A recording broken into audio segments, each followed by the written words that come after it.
திருப்பாவை பாசுரம் 8. கீழ்வானம் வெளுத்து விட்டது, எருமைகள் பனிப்புல்லை மேயச் சென்று விட்டன.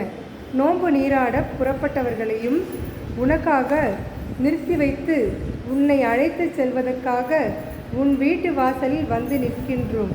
குதூகலமானவளே, எழுந்திரு, கண்ணனை பாடி நோன்பிற்கு வேண்டியவற்றை தருமாறு வேண்டுவோம். குதிரை வடிவான அசுரனை வாயை பிளந்தவனும் மல்லர்களை அழித்தவனும் தேவாதி தேவனுமாகிய நாராயணனை பாடி வணங்கினால் உன்னை மனமிறங்கி நமக்கு அருள் செய்வான்.